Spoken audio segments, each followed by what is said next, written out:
La théorie des mondes parallèles fait l'objet de débats dans la communauté scientifique depuis bien longtemps. Nous ne sommes hélas pas encore assez avancés pour la prouver, pas plus que pour la réfuter. Mais elle demeure une théorie intéressante, et c'est pourquoi nous avons beaucoup de légendes urbaines singulières sur ces invités d'une réalité alternative, à en croire de nombreuses personnes. Jetons un coup d'œil à quelques-unes d'entre elles. Un homme venu d'un pays inexistant. Cette histoire se déroule en 1851 dans un petit village allemand, Francfort-sur-l'Oder. Un homme perdu est venu demander de l'aide aux villageois du coin. L'homme a dit s'appeler Joffar Vorin. Il parlait très mal allemand et s'exprimait avec un fort accent. L'homme a lui-même affirmé qu'il parlait le laxar et l'abram, des langues qui n'existent pas vraiment dans notre monde. Il a prétendu venir de Laxaria, un pays se trouvant sur le continent de Sakria, séparé de l'Europe par un immense océan. Cependant, aucun de ces endroits n'existait sur nos cartes. Les gens ont confié Joffar aux autorités locales. Il a parlé à un psychiatre, mais le médecin a conclu que l'homme était totalement sain d'esprit. Une enquête de la police locale n'a également rien révélé de suspect à son égard. Joffar Vorin a affirmé que le but de sa visite en Europe était de retrouver son frère perdu depuis longtemps. Il avait survécu à un naufrage et s'était retrouvé près du village. On lui a montré une carte du monde ainsi qu'un globe terrestre et on lui a demandé d'indiquer l'endroit où son navire avait sombré, mais il n'a rien reconnu de familier. Il semblait disposer de connaissances approfondies sur son monde d'origine. Joffar était capable d'en nommer les 5 continents principaux: Sakria, Aflar, Astar, Oslar et Euplar. Son histoire a été jugée plausible. Les savants de Francfort ont décidé de l'envoyer à Berlin pour des recherches plus approfondies. Cependant, pendant le voyage, il a semblé avoir une sorte de crise. L'homme a soudainement sauté de la voiture et a disparu dans la forêt environnante. En dépit d'une recherche longue et minutieuse, on n'a retrouvé aucune trace de Joffar. Il semblait avoir disparu aussi mystérieusement qu'il était apparu. L'inspecteur Labouffe, chargé de l'escorter à Berlin, a pensé que cet homme pouvait bel et bien provenir d'un autre monde et qu'il était retourné d'où il était venu. Une dame sur la route 167. Cet incident s'est produit le 20 octobre 1969. Il a été rapporté pour la première fois en 1988 dans le magazine Strange. L'article relate l'histoire de 2 hommes, LC et son partenaire d'affaires Charlie. Ce sont des noms d'emprunt. Un après-midi, LC et Charlie roulaient sur la route 167 dans le sud-ouest de la Louisiane. Tout en discutant de leur travail, ils se sont dirigés vers le centre pétrolier de Lafayette. Au début, l'autoroute était vide, mais les hommes ont ensuite remarqué une voiture très ancienne et extrêmement lente devant eux. Les 2 hommes ont commencé à discuter de cette étrange automobile. De telles voitures n'étaient plus produites depuis plusieurs décennies, mais celle-ci avait l'air toute neuve. Ils ont présumé que son propriétaire devait en prendre particulièrement soin, et ils ne se lassaient pas de l'admirer. Ils ont ralenti pour mieux voir la voiture. LC a remarqué un insigne orange vif sur lequel il était écrit 1940. Ils ont alors vu le conducteur. C'était une jeune femme habillée à l'ancienne, un chapeau décoré d'une longue plume et un manteau de fourrure, quoi qu'il fasse assez chaud dehors. Il y avait un enfant à côté d'elle, également vêtu d'un manteau et d'un couvre-chef. LC et Charlie voulaient lui parler, mais ils ont ensuite remarqué l'expression sur son visage. La femme regardait autour d'elle, paniquée, presque au bord des larmes. LC l'a interpellée et lui a demandé si elle avait besoin d'aide. Elle a hoché la tête et il lui a fait signe de se ranger sur le côté de la route. Mais lorsque les hommes se sont également garés, ils ont soudain remarqué que la voiture de la femme avait disparu. Ils ont regardé tout autour d'eux en état de choc. Elle n'avait pas pu aller bien loin en aussi peu de temps. Mais la voiture était introuvable.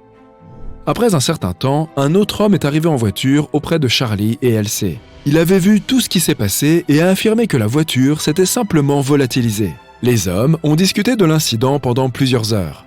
Lorsqu'ils sont arrivés en ville, ils ont contacté les autorités. La police n'a cependant pu leur être d'aucune aide.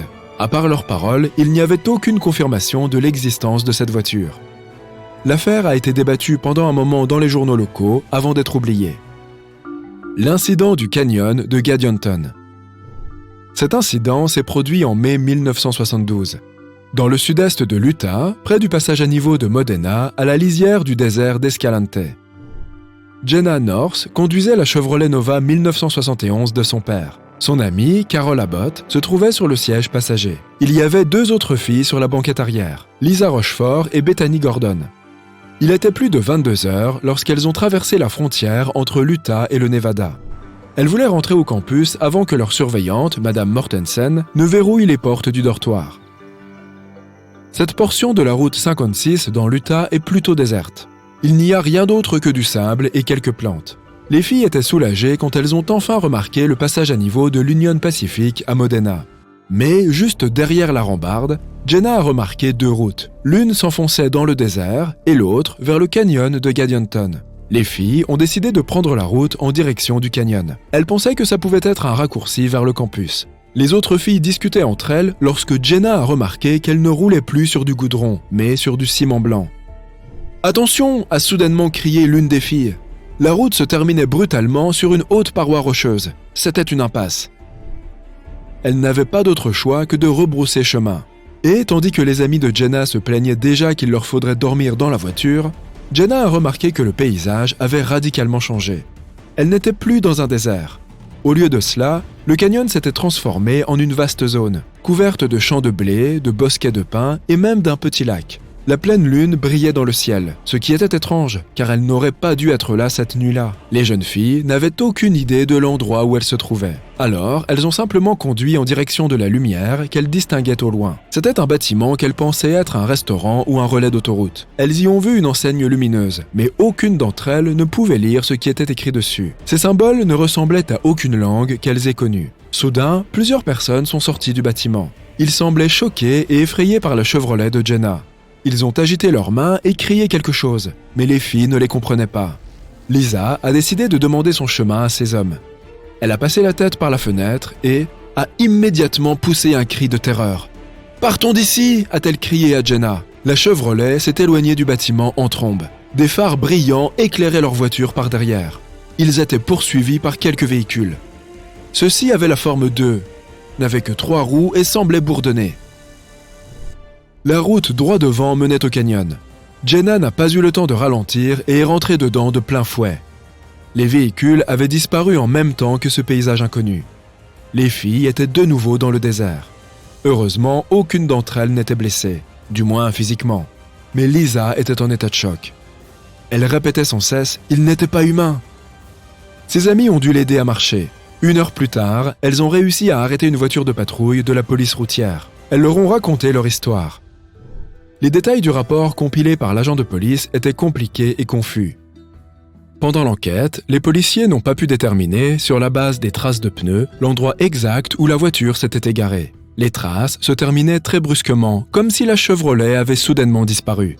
La police ne pouvait pas expliquer comment la voiture avait pu parcourir 3 km sans laisser la moindre trace, surtout sur un sol pareil.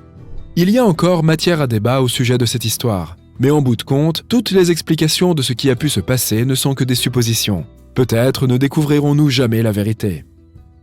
Voici donc quelques-unes des légendes urbaines sur ces voyages interdimensionnels. Bien entendu, il n'y a aucune preuve qu'une seule de ces histoires soit avérée. Souvent, la vérité s'avère être bien banale. Par exemple, le célèbre homme de Taured, dont les gens disaient aussi qu'il venait d'un autre monde, ne s'est avéré être qu'un simple escroc, nommé John Allen Couchard-Zegrus.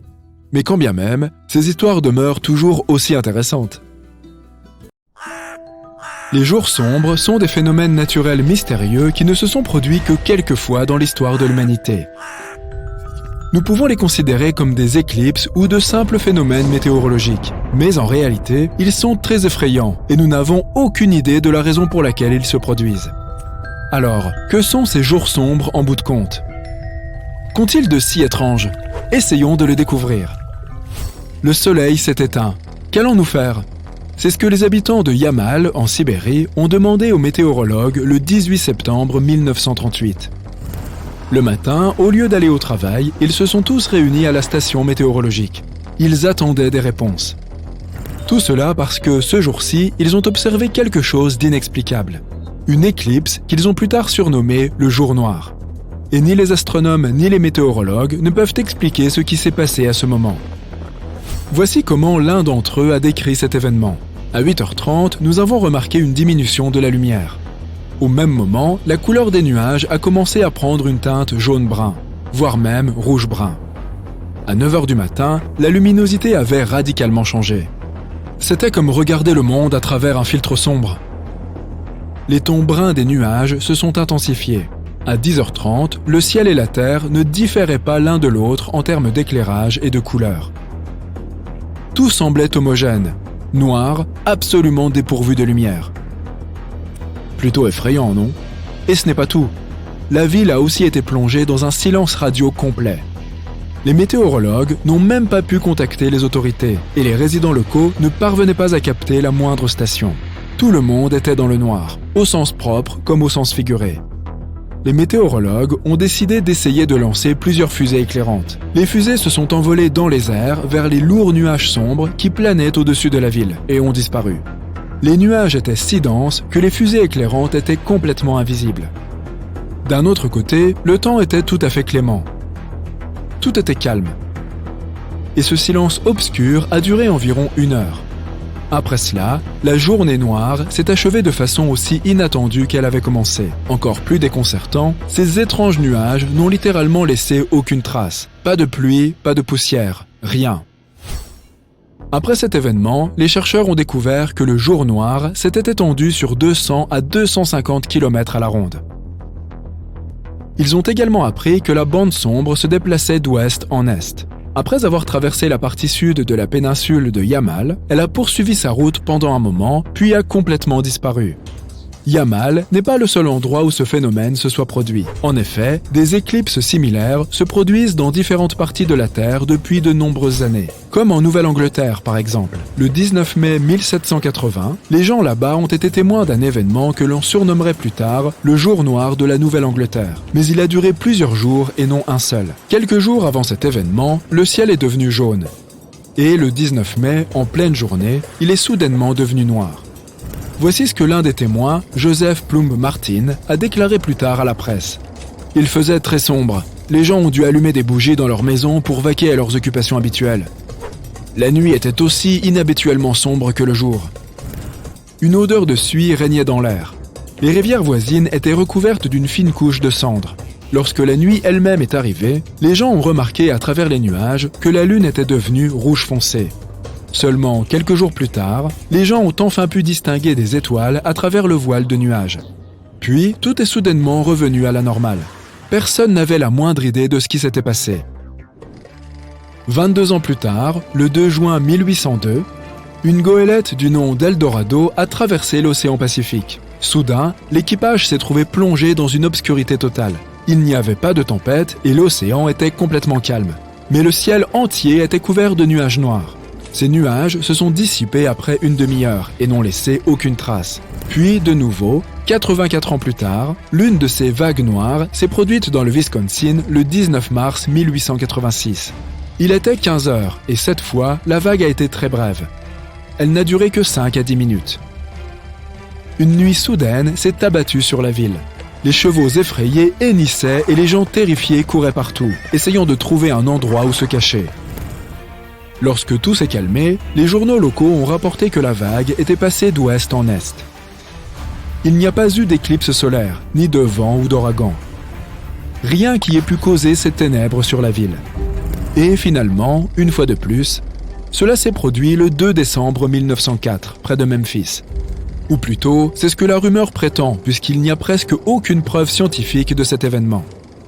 L'aube était claire et froide sur Bluff City. Les gens vaquaient à leurs tâches habituelles du vendredi matin. Puis, vers 9h, sans aucun signe précurseur, le soleil a soudainement disparu du ciel. Il n'a fallu qu'une minute pour que cette journée ensoleillée se transforme en obscurité totale. Les gens ont interrompu leur travail et les enfants dans les écoles étaient complètement terrifiés. Un manutentionnaire s'est accroché de toutes ses forces à un poteau télégraphique trop effrayé pour le lâcher. Tout le monde a commencé à allumer des lampes à pétrole. Et, comme dans les cas précédents, le temps était parfaitement calme. Cela a duré environ une demi-heure, puis s'est soudainement terminé. Un peu plus tard, faisant suite à cette éclipse mystérieuse, une violente tempête a frappé la ville. Alors, que se passe-t-il? Tous ces cas étranges peuvent sûrement être expliqués scientifiquement, non? Eh bien, à vrai dire, les scientifiques n'ont pas de réponse définitive. Tous ces événements semblent très similaires, mais nous n'avons pas d'explication unique qui pourrait les couvrir tous. Jetons un coup d'œil à quelques théories. La première idée qui vient à l'esprit, c'est probablement une éclipse partielle ou totale. Mais ce n'est tout simplement pas le cas. Il n'y a eu aucune éclipse ces jours-ci. Et même si nous considérons cette théorie, avant toute éclipse, le ciel s'assombrit progressivement. Les éclipses elles-mêmes ne durent que quelques minutes. Certainement pas quelques heures et encore moins quelques jours. De plus, contrairement aux éclipses, ces événements semblaient extrêmement localisés dans des villes spécifiques. Peut-être s'agit-il d'un autre événement astronomique ? Certains scientifiques ont cru que pendant l'événement de Yamal, une bande de poussière cosmique avait touché la Terre. Mais plus tard, ils ont déduit qu'aucun corps astronomique ne s'était approché de notre planète ce jour-là. D'autres idées ? Les feux de forêt pourraient en être la cause. Lorsqu'une grande surface de forêt brûle en même temps, une colonne d'air peut s'élever à des hauteurs impressionnantes, de 4000 à 6000 mètres. Ces flux d'air transportent les cendres et d'autres matériaux brûlés vers différents endroits. Et comme toutes ces choses se trouvent si haut dans le ciel, elles se figent tout simplement là et se transforment en quelque chose qui s'apparente à des nuages noirs. C'était probablement le cas pour la Nouvelle-Angleterre. À cette époque, une vague de feux de forêt s'était déclarée au Canada. Ils auraient facilement pu se propager au nord des États-Unis. Et puis, il suffit d'entendre cette description. Un ciel jauni, une odeur de suie, des cendres sur l'eau. Tout semble concorder.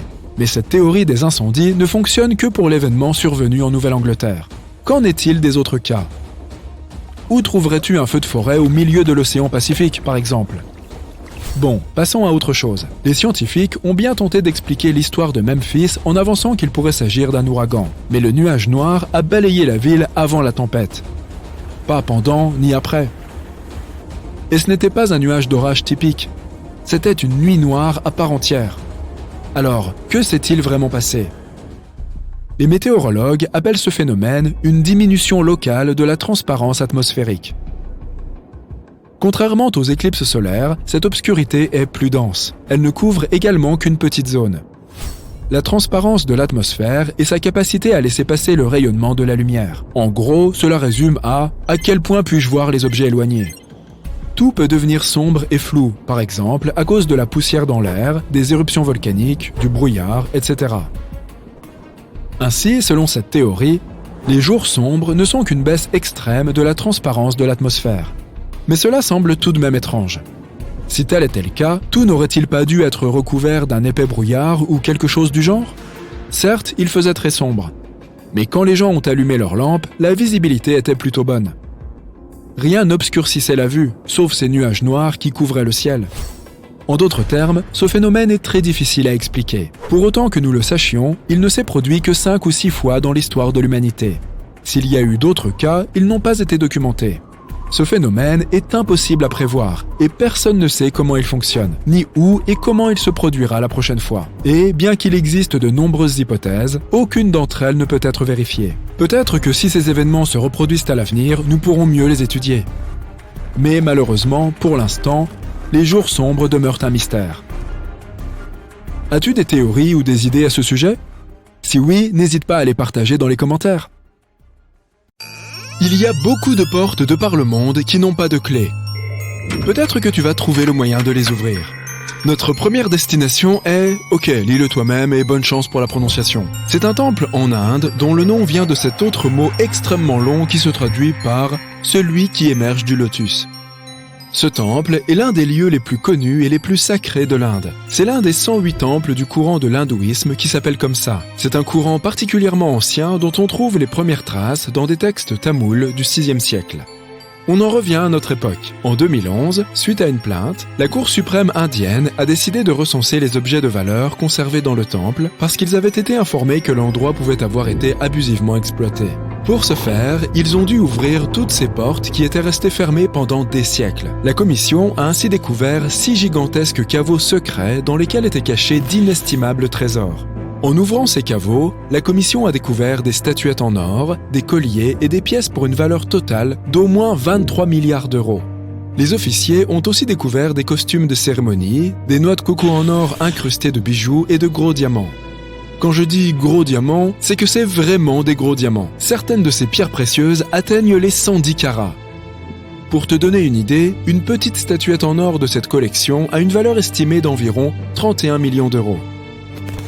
Après cette découverte digne d'un conte des mille et une nuits, le temple s'est équipé de détecteurs de métaux, de caméras et d'autres appareils de sécurité avant l'arrivée des premiers visiteurs. Le temple est maintenant encerclé par plein d'agents de sécurité. Mais est-ce qu'il protège le trésor ou est-ce qu'il y a quelque chose d'encore plus mystérieux dans ce temple? Il y a 6 caveaux dans le temple. C'est là que le trésor est entreposé. Ces caveaux ont des noms de A à F. Mais le comité de recherche n'a ouvert que 5 des 6 caveaux avec beaucoup de difficultés. Le plus bizarre, c'est que, malgré tous les efforts ayant impliqué l'utilisation des technologies les plus récentes, le caveau B n'a pas pu être ouvert. 2 cobras sont sculptés sur la porte et sont là pour t'accueillir. Cette porte fait office de portail. Tu peux aisément le voir, comme pour les portes qui mènent aux autres caveaux. Surprise! Les experts ont découvert 2 autres portes derrière la première. La deuxième porte est en bois et la troisième en fer. Étonnamment, la dernière porte est verrouillée et ne présente aucune caractéristique d'une porte. Pas de charnière, de poignée, de verrou, ni quoi que ce soit d'autre. Personne ne sait ce qui se cache dans le caveau B. Ceux qui croient en des forces occultes considèrent qu'ouvrir cette porte contre sa volonté libérerait d'innommables forces sur le monde. D'autres considèrent que la porte du caveau B conduit vers un tunnel. On ne sait pas si c'est lié à ces croyances, mais la Cour suprême indienne déconseille l'ouverture des portes du caveau B. En 2010, David Crespi, un ingénieur français qui visitait le Machu Picchu, a découvert une porte étrange dans un des bâtiments principaux. La porte se trouvait dans un passage étroit très peu fréquenté par les touristes et les archéologues. David a pensé qu'il s'agissait d'une porte d'entrée qui avait été scellée par les Incas pour une raison inconnue. Il a immédiatement contacté les archéologues et les autorités, qui lui ont promis qu'il commencerait à enquêter au plus tôt et qu'il lui donnerait des nouvelles sur sa découverte. Les mois ont passé, mais il n'a reçu aucune nouvelle. Il n'a reçu aucune réponse à ses appels et ses emails. En 2011, il tombe sur un article sur le Pérou écrit par Thierry Jamin. David le contacte immédiatement et l'informe de sa découverte. Par la suite, Jamin et d'autres archéologues se rendent au Machu Picchu pour mener l'enquête sur la porte secrète. Ils en ont conclu qu'il s'agissait bien d'une porte d'entrée scellée par les Incas. Les chercheurs ont confirmé la découverte de 2 entrées situées derrière la fameuse porte. Ils ont aussi reproduit une image 3D d'une rampe d'escalier conduisant vers la pièce principale et une autre chambre. L'analyse révèle quelques cavités parmi lesquelles se trouve une grande pièce quadrangulaire. En outre, les géoradars ont aussi détecté des métaux qui pourraient correspondre à des objets en or ou en argent. Jamin et son équipe pensent qu'il s'agit peut-être d'une pièce datant d'une période préhispanique.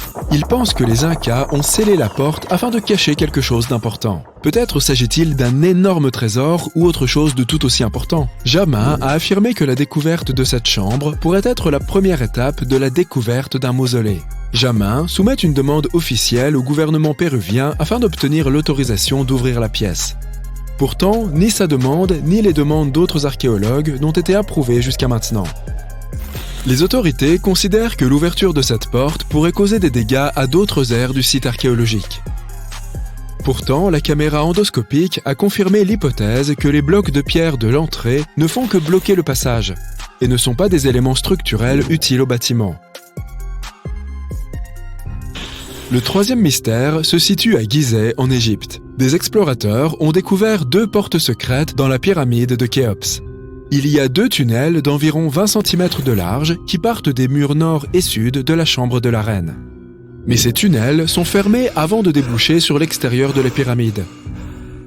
Alors, où peuvent-ils bien conduire? Personne ne sait exactement à quoi servent ces tunnels. Certains archéologues pensent que ces portes cachent l'entrée à des chambres encore inexplorées. L'égyptologue Zahi a raconté la découverte de ces portes. Un robot conçu spécialement pour l'expédition a été envoyé dans ces couloirs partant de la chambre de la reine pour comprendre ce qui s'y trouvait. Les chercheurs ont branché une caméra à ce robot.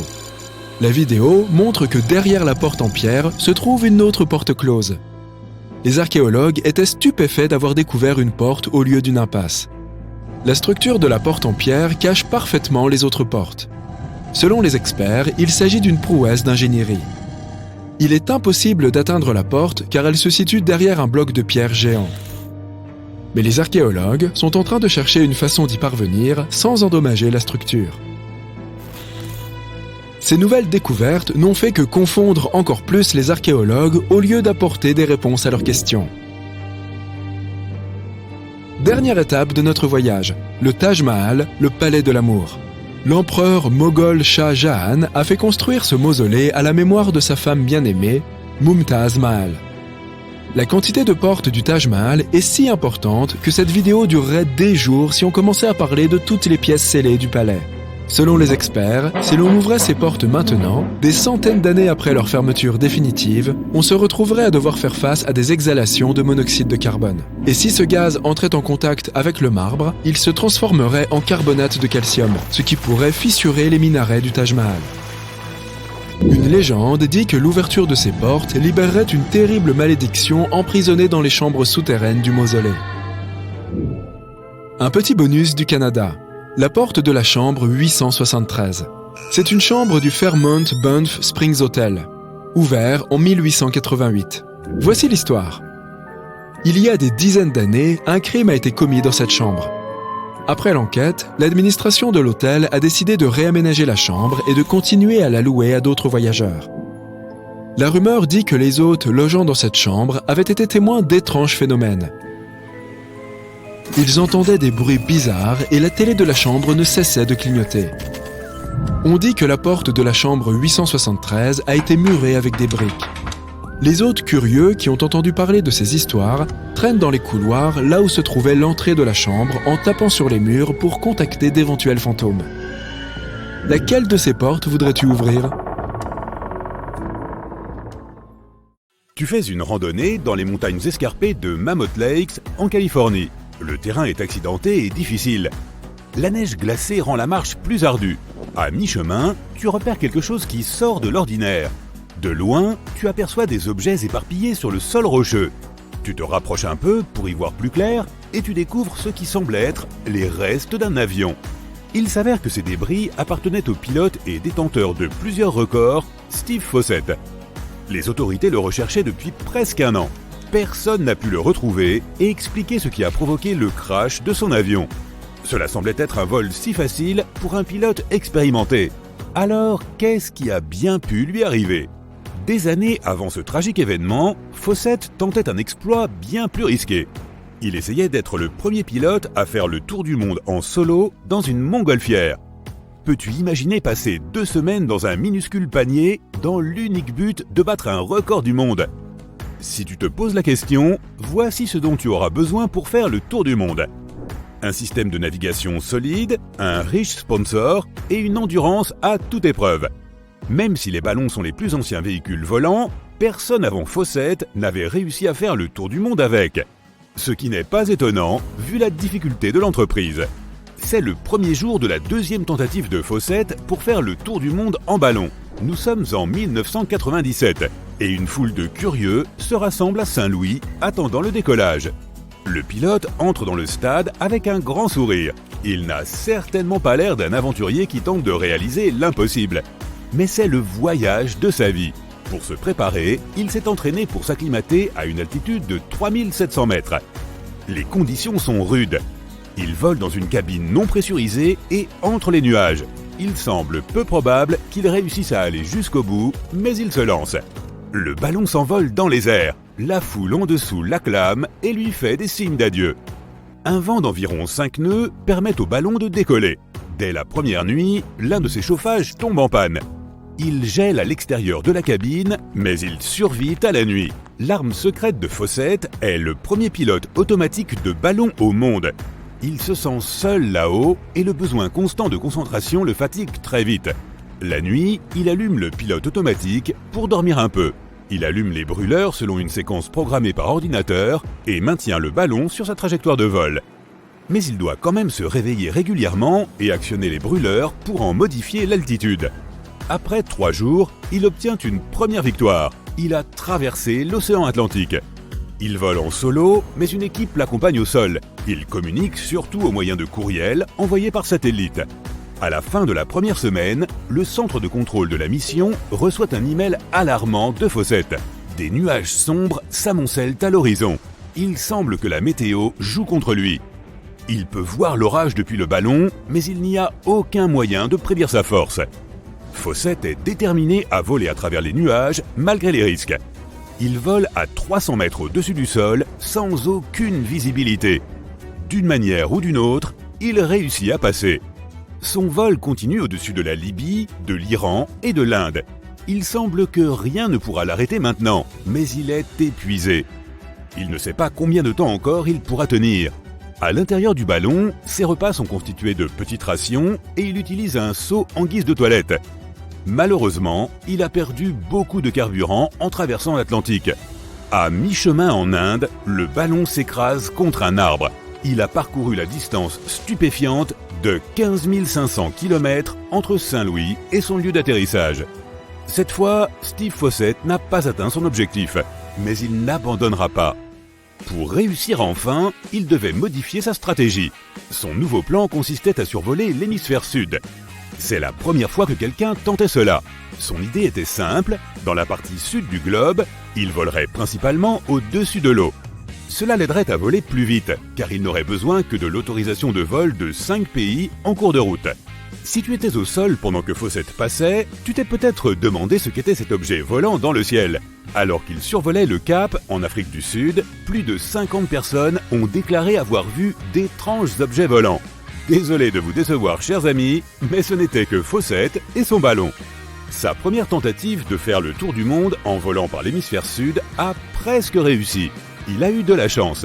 Lorsqu'il a atteint l'Australie, il a attrapé un courant de jet qui l'a fait accélérer jusqu'à environ 115 nœuds, soit 3 fois la vitesse d'une gazelle.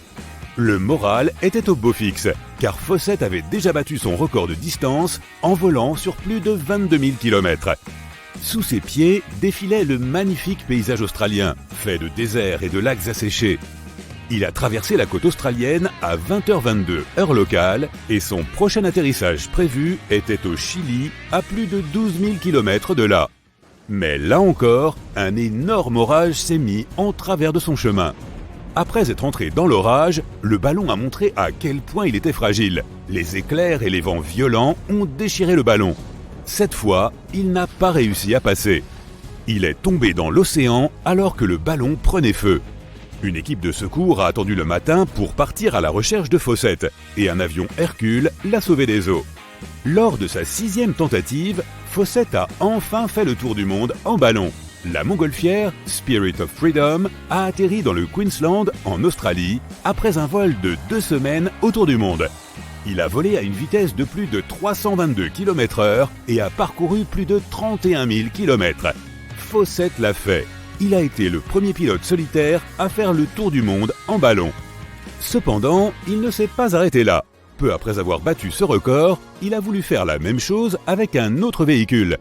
Il a convaincu Richard Branson, le propriétaire de Virgin Atlantic, de financer un avion à réaction unique, baptisé ensuite le Virgin Atlantic Global Flyer.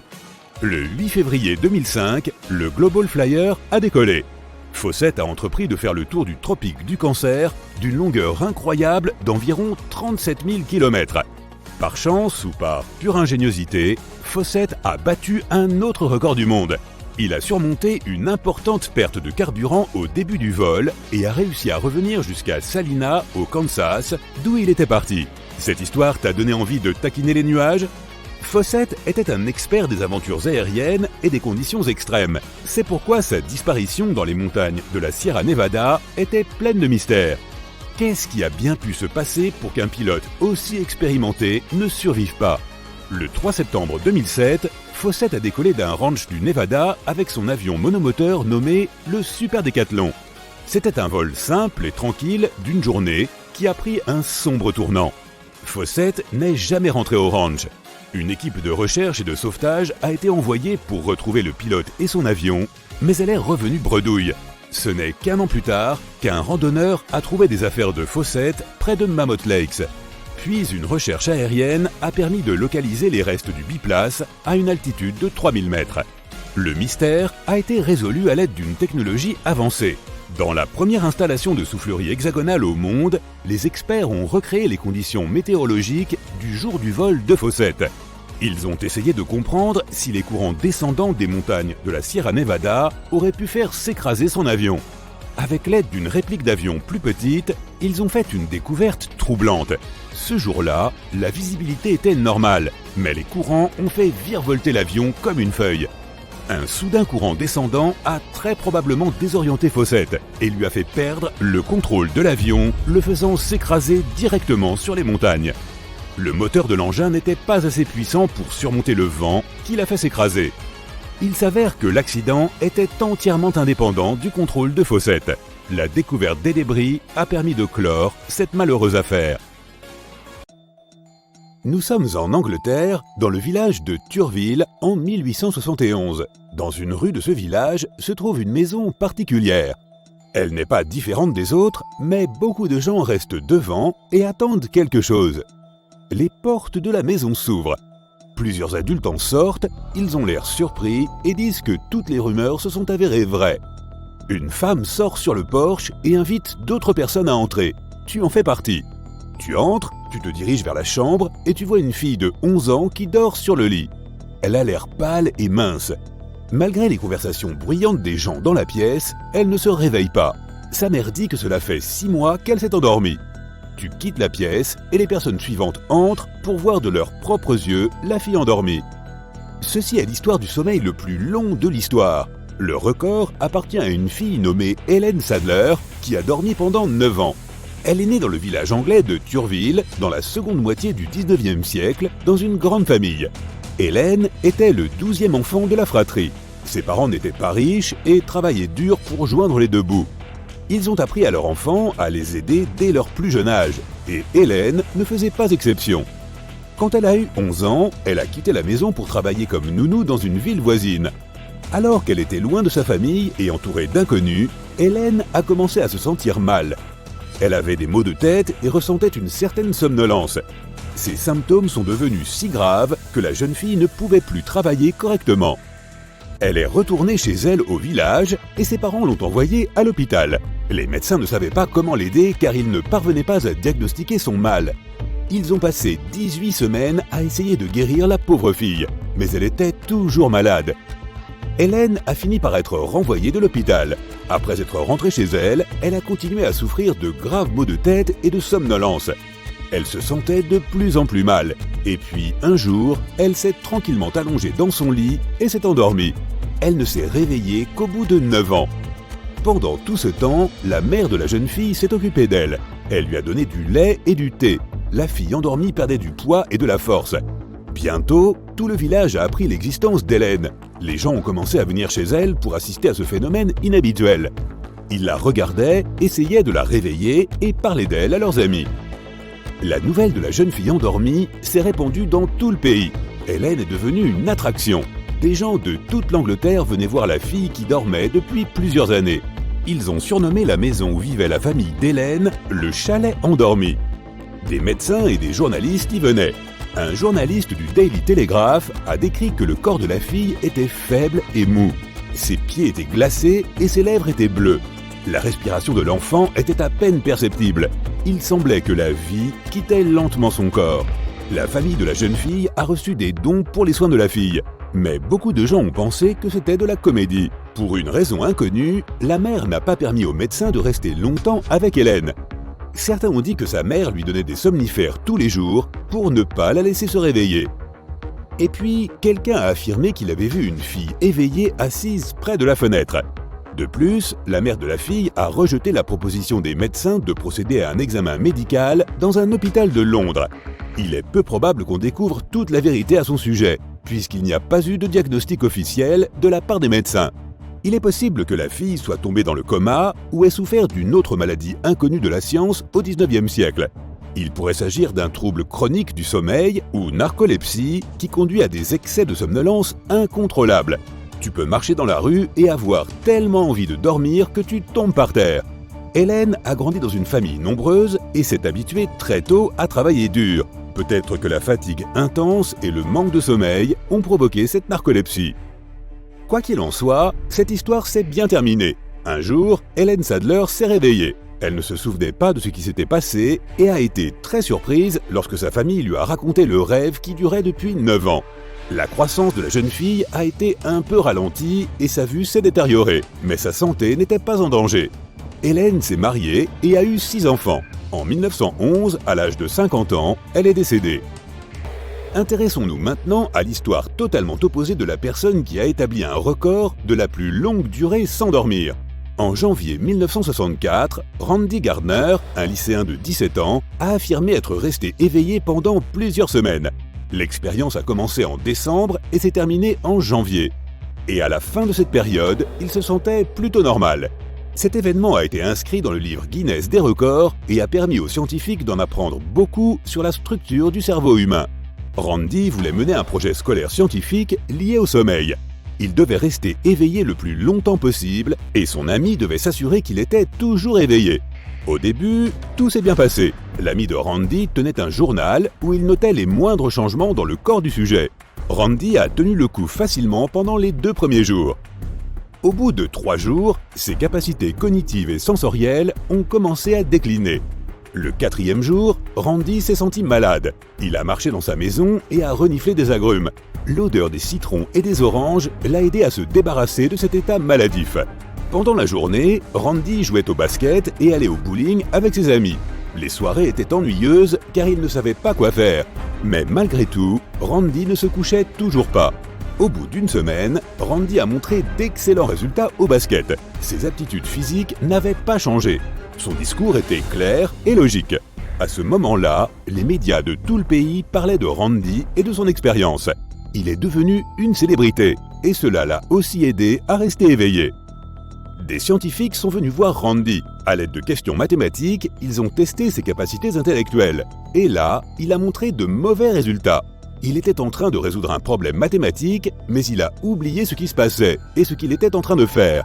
Les scientifiques ont scanné son cerveau et ont enregistré les données de son activité. Puis, le 8 janvier 1964, à 2 heures du matin, Randy a battu le précédent record de temps sans sommeil. Il était resté éveillé pendant 264 heures. Les scientifiques ont placé des électrodes sur sa tête lorsqu'il s'est endormi et ont observé l'activité cérébrale. Randy s'est réveillé après quelques heures de sommeil pour aller aux toilettes. Ensuite, il s'est recouché et ne s'est levé qu'après 14 heures de sommeil. Il est retourné à l'école de très bonne humeur. Tout le monde était choqué. Il semblait que cette expérience a priori traumatisante pour le cerveau n'avait pas eu de conséquences négatives pour Randy. Il a continué à étudier comme avant, à jouer au basket et à passer du temps avec ses amis. Les scientifiques ont analysé les résultats des recherches sur le cerveau et ont découvert que le cerveau de Randy dormait légèrement pendant tout ce temps. On appelle cela des micro-sommeils. Et ce qui est curieux, c'est que la personne qui en fait l'expérience peut ne même pas remarquer qu'elle est techniquement en train de dormir. Plusieurs années ont passé et tout le monde a oublié cette histoire. Randy a grandi. Un jour, un journaliste s'est souvenu de l'expérience de Randy et l'a interviewé. Il a admis que l'expérience ne s'était pas passée sans laisser de traces. Pendant de nombreuses années, Randy a souffert de graves insomnies. Cela le rendait fou. Il a consacré beaucoup de temps et d'efforts pour surmonter cette maladie. Heureusement, il a réussi à adapter son régime de sommeil. Randy dormait 6 heures par jour et ça lui suffisait. Répéter cette expérience est une mauvaise idée. Même 2 jours sans sommeil représentent un stress important pour le corps. Pendant des milliers d'années, les gens ont survécu à la faim et à des conditions de travail difficiles. Notre cœur est entraîné à subir des charges élevées et notre corps peut survivre à des situations difficiles. Mais dans toute l'histoire de l'humanité, notre corps n'a jamais eu à faire face au manque de sommeil. L'évolution ne nous a pas appris à surmonter des nuits blanches sans conséquences. C'est pourquoi se priver de sommeil est si mauvais pour notre santé. Dans le nord-est de la Thaïlande, une famille d'énormes baleines en pierre nage dans la forêt. Elles font partie d'une formation rocheuse vieille de 75 millions d'années. Il y a longtemps, cette partie de la Thaïlande n'était qu'un désert. Les mouvements de la croûte terrestre ont poussé le grès vers le haut pour créer ces montagnes fascinantes. Accessible à tous ceux qui veulent passer la journée à parcourir le réseau de sentiers, ce site est de plus en plus populaire auprès des touristes. Une fois que tu auras atteint le dos d'une des baleines et que tu regarderas la mer infinie de verre qui s'étire en contrebas, tu comprendras pourquoi. Au détour de ces chemins, tu trouveras des cascades, une grande variété de plantes et d'animaux exotiques, et du haut de la colline, tu pourras même voir directement le pays voisin, le Laos. Les formes ressemblent à celles des baleines qui nagent ensemble. Pas étonnant que cet endroit s'appelle le rocher des 3 baleines. Quelle merveilleuse façon de voir la Thaïlande sur le dos d'une baleine géante en pierre. En creusant dans une mine canadienne en mars 2011, un ouvrier a fait une découverte incroyable. Il a trouvé un spécimen de nodosaure presque parfaitement préservé. Ce dinosaure éteint pesait environ 1360 kg et mesurait 5,50 m de long. Bien qu'il ait plus de 110 millions d'années, le nodosaure était si bien préservé que l'on peut voir clairement la lourde carapace et la peau écailleuse qui le recouvraient. Il a fallu presque une année entière de travail minutieux pour dégager l'incroyable trouvaille. Le fossile a finalement été dévoilé dans un musée canadien en 2017. De façon inattendue, l'analyse de la peau a révélé des nuances qui indiquent que le nodosaure était peut-être capable de se camoufler, comme les geckos et les papillons de nuit des temps modernes. Cela s'ajoute aux épines et aux écailles qui en font déjà un char d'assaut. Encore étudié aujourd'hui, ce nodosaure pourrait être l'un des fossiles les plus importants que l'on ait découvert depuis longtemps. Ces secrets pourraient nous aider à élucider encore bien d'autres mystères du passé. Le manuscrit de Voynich est le document le plus mystérieux du monde. Depuis sa découverte en 1912, il reste un mystère complet pour tous ceux qui l'étudient. Il est abondamment illustré d'étranges images de plantes extraterrestres, d'objets inconnus et de symboles du zodiaque. Mais son aspect le plus intéressant est son écriture. Le langage utilisé dans le texte est complètement indéchiffrable. Personne ne sait ce qu'il signifie, qui l'a écrit, ni où il a été rédigé. On ne sait même pas si c'était un vrai langage fonctionnel ou s'il a été créé pour ce seul texte. Les dessins des différentes plantes sont tout aussi fascinants. La plupart des plantes du manuscrit sont identifiables comme des plantes, mais elles ne correspondent à aucune espèce connue. En Angleterre, un professeur de linguistique appliquée a affirmé avoir déchiffré certains des symboles du manuscrit, mais on n'a à ce jour pas réussi à trouver plus d'informations sur ce texte mystérieux. Si jamais tu as la chance d'aller en Australie, n'oublie pas de visiter les cratères mystérieux du Queensland. À mi-chemin entre Bundaberg et Gingin se trouve l'une des trouvailles les plus déroutantes d'Australie. En 1971, le site appartenait à un fermier qui cultivait des courgettes et des pommes de terre. Alors que le fermier essayait d'agrandir sa ferme, il butait sans cesse sur de gros rochers dans ses champs alors qu'il labourait. En regardant de plus près les roches qui se trouvaient sur son chemin, il a trouvé des fossiles marins et d'étranges cratères. Le fermier a transmis ses trouvailles à des professeurs de géologie qui se sont mis à étudier les formations. Lorsque les géologues ont commencé à creuser dans la région, ils ont découvert une énorme couche de grès et d'ocre qui était jalonnée de cratères. Il y avait 35 cratères au total et l'âge de la couche de roche a été estimé à environ 25 millions d'années. Les scientifiques qui étudient ce mystère pensent que les sources chaudes, l'ancienne activité océanique et les météores sont les principaux responsables de la formation de ces cratères. Et on aimerait bien connaître les personnages qui ont donné à ces villes les noms de Bundaberg et de Gingin. La machine d'Anticythère est une sorte d'ancien ordinateur qui déconcerte toujours les scientifiques par son extraordinaire conception. Il y a environ 2000 ans, un navire grec a coulé au large de l'île d'Anticythère. L'épave a été découverte en 1900 et des plongeurs ont récupéré certains de ces anciens artefacts. Quand les archéologues ont commencé à faire le tri des trouvailles de l'épave, ils sont tombés sur un objet qui ne semblait pas correspondre à quoi que ce soit de connu de l'époque. L'épave était ancienne, mais ils ont trouvé un appareil incroyable qui semblait bien trop avancé technologiquement. La machine fonctionnait comme une calculatrice, permettant à son utilisateur de suivre, avec une précision étonnante, le temps, le mouvement des étoiles, les éclipses, les phases de la Lune et même un compte à rebours pour des événements comme les Jeux Olympiques.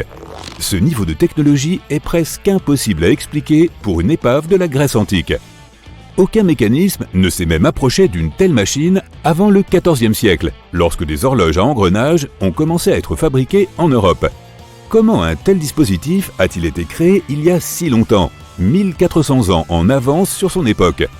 Le naufrage de l'Anticythère et la perte de la calculatrice auraient-ils pu retarder notre développement technologique de plusieurs centaines d'années?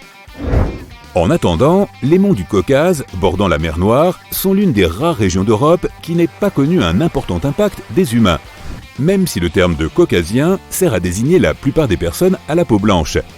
Les archéologues ont trouvé de nombreuses structures mégalithiques anciennes dans la région. Ces structures, semblables à des maisons, que l'on appelle communément des dolmens, contiennent des bijoux, des outils en bronze et des poteries variées. Les archéologues ne savent pas qui les a construites, ni pourquoi, ni dans quel but. Les structures sont soit deux pierres maintenues ensemble par une grande pierre faisant office de toit, soit des pierres plus petites empilées à la façon d'un mur avec un trou sur un côté. On a même trouvé des bouchons de pierre pour sceller ce qui se trouve à l'intérieur. Ce qui est encore plus étrange avec ces formations, c'est qu'on ne les trouve pas seulement dans le Caucase. On en trouve partout sur la planète, en Australie, en Corée du Sud, en Colombie, en Afrique et même en France. Leur fonction demeure inconnue, ce qui ouvre la voie à de multiples hypothèses. La découverte de la tombe du premier empereur de Chine en 1974 est bien documentée. Qui pourrait oublier la découverte de 8000 guerriers en terre cuite protégeant son entrée? La plupart des statues sont des guerriers, chacun ayant une expression faciale unique. Il y a même des chevaux et des chars en terre cuite, grandeur nature, juste au cas où. Ce que l'on ne sait pas, c'est qu'on n'a pas encore pénétré dans certaines zones du tombeau. Les archéologues sont très réticents à ouvrir le site, car toute la zone est instable. Il pourrait y avoir quelque chose d'étonnant à l'intérieur, mais personne ne veut risquer de perdre un morceau d'histoire si étonnant. Bientôt, les chercheurs enverront de minuscules robots dans les tombes encore scellées pour avoir une meilleure idée de ce qui se trouve à l'intérieur. En attendant, les archéologues doivent attendre un peu plus longtemps pour en connaître les secrets. Dans le sud du Costa Rica, on a découvert une collection de mystérieuses sphères de pierre. Il y en a plus de 300 dispersées dans le paysage et certaines font presque 2 mètres de diamètre. Personne ne sait à quoi elles servent ni comment elles ont été créées. Ce que l'on sait, c'est que le matériau avec lequel elles ont été fabriquées est du gabbro, une roche volcanique. Il aurait fallu beaucoup de temps et d'efforts pour sculpter les pierres dans ces formes sphériques parfaites. Les chercheurs pensent qu'elles ont pu être fabriquées par une population aujourd'hui disparue qui n'aurait utilisé qu'à peine quelques outils. La théorie la plus crédible est qu'ils se sont servis de petites pierres pour ciseler les bords des rochers avant d'utiliser du sable pour lisser les faces. Certains pensent qu'elles ont une fonction astronomique ou même qu'elles ont servi de marqueur pour indiquer le chemin vers quelque chose, mais personne n'en sait davantage. Leur signification s'est perdue avec la civilisation qui les a créées. Au large de la pointe sud du Japon et à 120 km de Taïwan se trouve la formation de Yonaguni. Un plongeur local a remarqué ces formations pour la première fois en 1986, alors qu'il cherchait de nouveaux sites de plongée pour y emmener les touristes. En voyant les grandes marches qui ressemblaient à une pyramide, il a cru découvrir une ville sous-marine. Certains archéologues pensent que les structures pourraient être les signes d'une civilisation légendaire du Pacifique, comme l'Atlantide, qui a disparu sous les vagues il y a des milliers d'années. Il y a aussi des marques sur la pierre suggérant un travail d'excavation. Certaines personnes ont même affirmé que des motifs d'humains et d'animaux avaient été gravés dans la pierre. Rien de tout cela n'est cependant étayé par des preuves tangibles. La plupart des experts pensent que la formation est naturelle et que la symétrie des roches a été exagérée. Elles ne sont pas aussi droites que ce qui a été rapporté et il semble que ce soit de la roche solide et naturelle plutôt que des blocs sculptés. En d'autres termes, la ressemblance avec une civilisation engloutie ne serait qu'une coïncidence. En Turquie, les archéologues pensaient avoir trouvé la plus ancienne architecture connue au monde, âgée de plus de 10 000 ans, selon les experts. Trouvés dans une zone qui abritait d'anciennes communautés agricoles, ces monolithes, qui pouvaient atteindre 5,50 m de haut, étaient probablement utilisés au cours de grands événements ou de rituels. Mais on ne sait pas grand-chose sur ces monolithes. Ces grandes structures de pierre semblent avoir une forme humaine avec des motifs d'animaux sculptés. Tout près, des chercheurs ont trouvé des traces d'habitation, ce qui suggère que ces étonnants monuments pourraient avoir marqué le début de l'avancée vers la civilisation moderne. Les artefacts de Kimbaya sont parmi les plus intéressants jamais découverts. Le plus curieux, c'est qu'ils ressemblent à des avions modernes. Ils ont une forme tellement aérodynamique que les scientifiques modernes pensent qu'ils pourraient avoir servi de maquette pour un avion fonctionnel. En 1994, 2 ingénieurs aéronautiques ont créé des modèles à plus grande échelle de ces artefacts. Ils ont prouvé que les modèles volent bel et bien avec un peu d'aide de nos moteurs modernes. Et ce qui est vraiment étonnant, c'est que ces objets ont peut-être des milliers d'années d'avance sur le premier avion des frères Wright. Encore un des mystères fascinants de notre monde.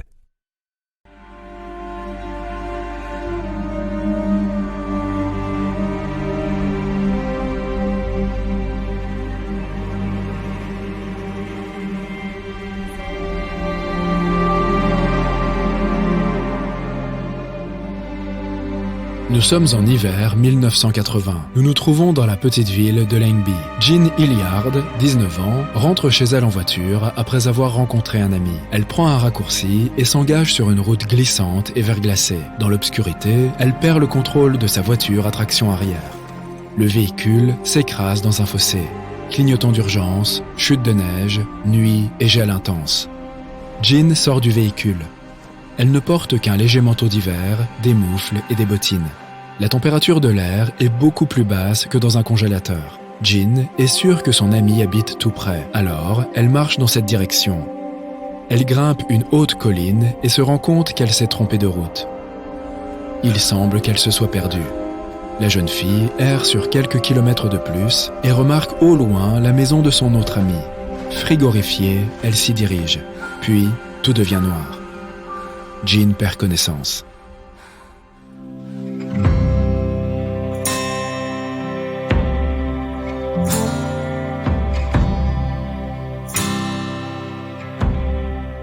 Le lendemain matin, un éleveur du nom de Wally Nelson se réveille de bonne humeur. C'est la saison des fêtes. Dehors, la nature ressemble à un conte de fées hivernal. Il sort de chez lui et remarque le corps de Jean Hilliard gisant à quelques mètres de son porche. Wally s'approche de la jeune fille, la secoue et est horrifié. Son corps est raide et froid comme du bois gelé. Ses yeux sont ouverts et ne bougent pas. Ses cheveux sont congelés. Elle n'a pas l'air vivante. Mais Wally voit qu'elle respire encore. Jean a réussi à survivre. Wally veut la mettre dans sa voiture pour l'emmener chez le médecin. Mais le corps de la fille ne se courbe pas et ne peut pas entrer dans la voiture. Il a l'impression de porter une statue. Il prend une voiture plus grande et se précipite à l'hôpital le plus vite possible. Les médecins prennent Jean en charge, mais ils pensent qu'elle n'a aucune chance de s'en sortir. Sa main est si gelée et si dure qu'aucune aiguille ne peut la pénétrer. Une température basse, des yeux vitreux et des muscles rigides comme la pierre sont les effets de ce mode d'urgence. Son corps a dirigé tout le sang vers les organes vitaux pour assurer leur fonctionnement. C'est pourquoi d'autres parties de son corps semblent sans vie et sa peau et ses muscles ne réagissent à rien. Les médecins décident de mettre des coussins chauffants sur la jeune fille pour la réchauffer. La famille espère qu'elle se rétablira. Mais pour l'instant, tout ce qu'ils peuvent faire, c'est attendre. Les engelures sont très dangereuses, car tous ces fluides gelés commencent à se dilater. Remplissez une petite bouteille d'eau et mettez-la dans un congélateur pendant quelques heures. Sortez-la ensuite et vous verrez que la bouteille semble s'être dilatée, voire s'être fissurée, en raison de l'augmentation du volume de liquide. La même chose se produit à l'intérieur de notre corps. Nous sommes constitués de près de 70% d'eau. Lorsqu'elle gèle, ces particules se transforment en cristaux de glace et déchirent les membranes cellulaires. Les fragments de glace peuvent s'étirer et détruire les tissus. C'est ce qu'on appelle des gelures. En outre, notre corps peut ralentir tous ces processus internes dans des conditions de froid extrême, afin d'économiser ses forces et son énergie. Le cœur produit moins de battements et les poumons cessent de consommer autant d'oxygène. Le métabolisme ralentit. C'est ce qui est arrivé à Jean, et c'est peut-être ce qui lui a sauvé la vie ce jour-là. Elle est restée allongée dans la neige par grand froid pendant environ 6 heures. Mais pourquoi les particules de glace n'ont-elles pas commencé à détruire ses membranes cellulaires? Comment son corps a-t-il résisté à de tels dommages et réussi à survivre? De retour à l'hôpital, les médecins sont heureux de voir Jean se rétablir. Le sang chaud se répand dans les vaisseaux gelés et ramène son corps à la vie. Étonnamment, les cristaux de glace n'ont pas endommagé ses muscles ni sa peau. Quelques heures plus tard, la jeune fille reprend conscience. À midi, elle commence à parler. Jean ne sait pas ce qui s'est passé. Elle se rappelle avoir marché jusqu'à la maison de son ami, puis s'être réveillée à l'hôpital. Ce qui l'inquiète le plus en ce moment, c'est que la voiture de son père gît quelque part dans un fossé. Il s'avère que la jeune fille est tombée et a rampé à 4 pattes jusqu'à la maison de Wally Nelson. Elle ne s'en souvient pas, mais apparemment, son cerveau a activé l'instinct de survie cette nuit-là. Malheureusement, elle n'a pas réussi à ramper sur les derniers mètres. Jean s'est évanouie devant la porte et est restée là pendant 6 heures. Les médecins examinent la jeune fille et constatent qu'elle est en parfaite santé. Elle sort bientôt de l'hôpital. Ce cas n'est pourtant pas unique. Un professeur en médecine d'urgence, David Plummer, a déclaré qu'il avait vu environ 12 cas similaires au cours des 10 dernières années, où des patients avaient survécu à de graves gelures. Jean rentre chez elle et découvre qu'elle est devenue célèbre. Les gens écrivent sur elle dans les journaux, veulent l'interviewer et même produire des documentaires. Son cas a attiré l'attention de nombreux médecins dans le monde entier. Mais personne n'a été en mesure de découvrir exactement comment elle a réussi à survivre. Dans le cas des êtres humains, de telles guérisons semblent absolument miraculeuses. Mais de nombreuses créatures du monde naturel peuvent adapter leur corps à des conditions extrêmes. L'une d'entre elles est la grenouille arboricole. Ces créatures vivent principalement dans les régions tempérées et tropicales d'Eurasie. Elles doivent parfois faire face au froid. Leur corps injecte donc du glucose dans leur circulation sanguine lorsqu'elles se sentent gelées. Et le contenu de leurs cellules se transforme en sirop. Le sucre abaisse le point de congélation de l'eau. Ainsi, les grenouilles arboricoles se sont adaptées à de telles conditions. L'eau à l'extérieur de leurs cellules peut toutefois geler. Leur corps peut même devenir aussi dur que de la glace, mais elles resteront bel et bien en vie. Puis, lorsqu'il fait plus chaud, elles récupèrent complètement. Le sang remplit leur corps et met tous leurs muscles en mouvement. Mais l'un des animaux les plus étonnants qui soit capable de résister à des températures glaciales est le poisson des glaces. Il est transparent et ressemble un peu à une méduse. Il nage dans les eaux sombres et froides de l'Antarctique. Le poisson des glaces s'y sent bien, grâce à l'antigel contenu dans son sang. Plus précisément, il s'agit d'une substance unique qui possède les mêmes fonctions que l'antigel. Ce liquide ne permet pas aux cellules, aux organes et à l'ensemble du corps de l'animal de geler. Il n'y a pas de globules rouges dans le sang du poisson qui transporte l'oxygène dans tout son corps. C'est le seul vertébré à posséder un tel pouvoir. Il existe sur notre planète des organismes qui utilisent le froid pour prolonger leur vie. Des scientifiques en ont trouvé dans les glaces de Sibérie. Il s'agit de créatures multicellulaires microscopiques, comme de petits vers, qui pourraient normalement survivre dans un congélateur pendant environ 10 ans. Mais ces vers de Sibérie avaient environ 24 000 ans. Les scientifiques les ont transportés au laboratoire et les ont décongelés. Et les vers sont revenus à la vie et ont commencé à se multiplier immédiatement après tous ces siècles de sommeil. Leur corps peut entrer en cryptobiose. C'est le cas lorsqu'un organisme entièrement congelé conserve des fonctions vitales minimales. L'analyse a montré que les vers pouvaient rester dans ce mode pendant des dizaines de milliers d'années. Et il y a beaucoup de ces créatures sur notre planète. De plus, celles-ci figurent parmi les plus résistantes aux radiations qui soient. Elles sont pratiquement invulnérables. Mais revenons à notre histoire. Il est possible que le corps de Jean Hilliard soit entré dans un bref état de cryptobiose. Peut-être qu'il se trouvait un liquide résistant au gel dans le sang de la jeune fille, mais personne n'en est sûr. Aujourd'hui, elle mène une vie ordinaire et ne se souvient presque pas de l'incident. Des recherches plus approfondies sur ce sujet peuvent aider les scientifiques à créer des médicaments spéciaux qui pourraient aider en cas de température glaciale. Imaginez que vous puissiez sortir en toute sécurité en hiver, simplement vêtu d'un t-shirt et d'un short. De la vapeur se dégagerait de votre corps et la glace sous vos pieds fondrait. Vous auriez chaud à l'intérieur. Ce n'est peut-être qu'un beau rêve, mais de façon réaliste, les fabricants de manteaux d'hiver ne le permettraient jamais, bien entendu. Nous sommes en 1875. Les États-Unis comptent 38 États. La reine Victoria dirige le Royaume-Uni. La Tour Eiffel ne sera pas construite avant 12 ans. L'Empire State Building, pas avant 50 ans. L'espérance de vie moyenne d'une femme du 19e siècle est d'environ 45 ans.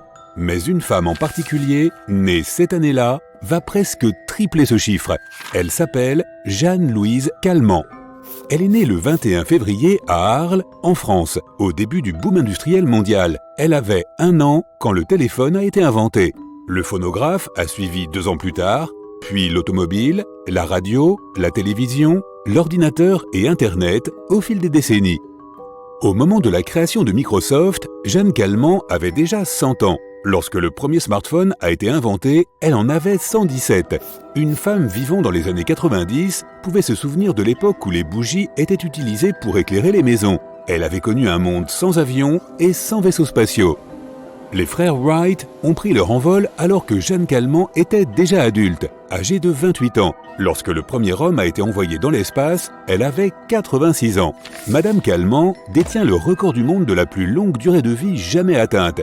Elle a vécu 122 ans et 164 jours. Vraiment ? À l'âge de 21 ans, Jeanne se marie avec Fernand. À cette époque, elle portait de longues robes chics et une haute coiffure élégante. Les femmes de l'époque victorienne ne portaient pas de pantalon lorsque Jeanne était jeune adulte. En 1898, Jeanne a donné naissance à son unique enfant, Yvonne. Lorsque sa fille a atteint la trentaine, elle et sa mère ont commencé à porter des costumes sur mesure, une mode lancée par Coco Chanel dans les années 20. Jeanne a survécu à beaucoup d'événements au début du XXe siècle. Mais le pire est arrivé en 1934. Sa fille Yvonne est décédée à l'âge de 36 ans. En 1942, Jeanne perd aussi son mari Fernand. En 1963, à 88 ans, elle se retrouve toute seule. Elle a survécu à tous ses héritiers. N'ayant plus personne à qui confier l'immense appartement familial, elle conclut un accord avec son notaire, maître Raffray, en 1969. Jeanne accepte que Raffray lui verse 2500 francs par mois, environ l'équivalent en dollars américains aujourd'hui, pour le reste de sa vie. Une fois qu'elle sera partie, il sera propriétaire de l'appartement. Cela semble être une bonne affaire à conclure avec une personne de 94 ans. Mais elle finit par lui survivre aussi. Sa veuve a continué d'honorer les paiements jusqu'au décès de Jeanne en 1997.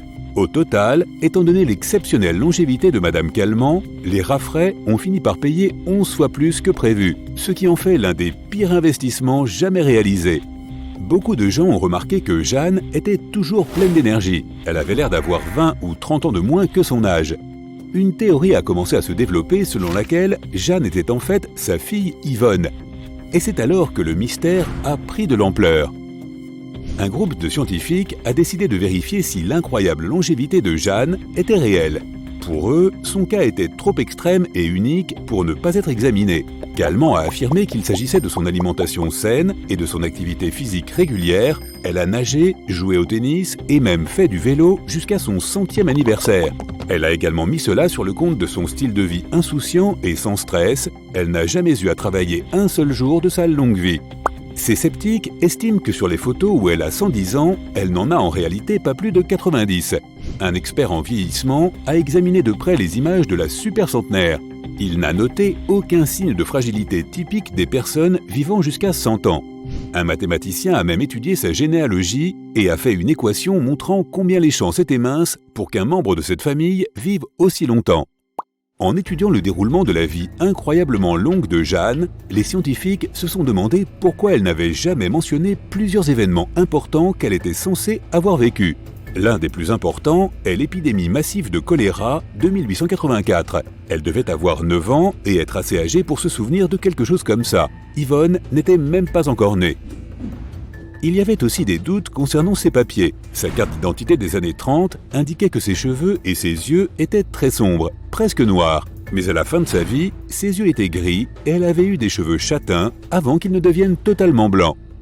Il est vrai que chez environ 10 à 15% des gens, les yeux peuvent devenir plus clairs avec l'âge, car les pigments de l'iris se dégradent. Mais pour la plupart des gens, les yeux s'assombrissent au fil des années, car la mélanine s'accumule dans l'iris.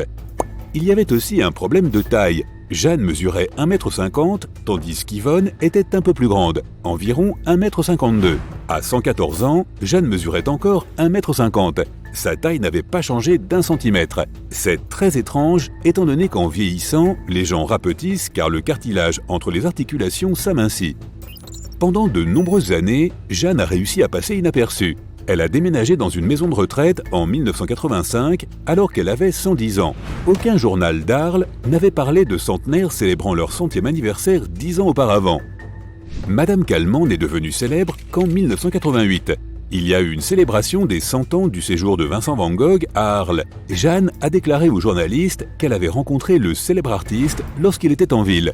Elle avait 13 ans à l'époque. Elle est ensuite apparue dans un documentaire intitulé « Vincent et moi » en 1990. 5 ans plus tard, alors âgée de 120 ans, Calment a obtenu le record du monde de la personne la plus âgée encore en vie. Mais pour une raison obscure, elle confondait son mari et son père dans ses histoires. Elle a d'abord mentionné que le magasin familial appartenait à son père, puis qu'il appartenait en fait à Fernand, son mari. Le père de Jeanne, Nicolas Calment, était un constructeur naval et il n'a jamais tenu de magasin. Ce serait donc probablement Yvonne qui se trompait dans l'histoire, car c'est son père qui possédait le magasin. Encore une chose qui ne collait pas. Jeanne a mentionné à plusieurs reprises qu'une femme nommée Marthe l'emmenait à l'école. Selon les archives, une Marthe travaillait bien pour les Calment, mais elle avait 10 ans de moins que Jeanne. Il n'est pas possible qu'elle ait emmené la petite Jeanne à l'école. Elle aurait pu cependant facilement accompagner la jeune Yvonne. Mais les scientifiques sceptiques ne se sont pas arrêtés là. En regardant la seule photo connue où les deux femmes sont ensemble, elles ont l'air très différentes. Mais lorsque les chercheurs ont comparé les photos de la jeune Yvonne et de la vieille Jeanne, ils ont trouvé une similitude notable dans les os de leur visage, leur nez et d'autres caractéristiques qui donnent l'impression qu'elles sont une seule et même personne. Un autre fait curieux est qu'Yvonne avait un fibrome sur le bout du nez. Étonnamment, sur certaines photos, Jeanne présente la même excroissance. Yvonne aurait-elle pu hériter d'une poussée aléatoire de cellules mutantes au même endroit que sa mère? Cela semble être une étrange coïncidence.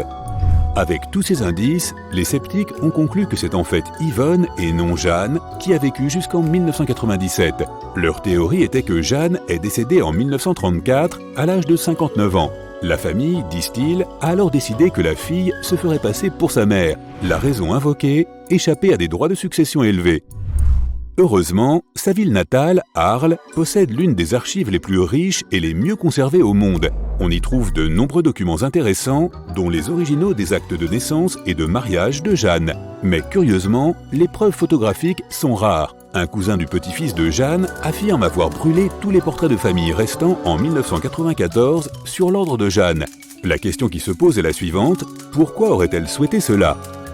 Malgré tout le scepticisme, Jeanne a conservé son dossier. Et peut-être n'est-elle pas une menteuse après tout. Le plus vieil homme vivant, le japonais Jiroemon Kimura, est arrivé à 116 ans.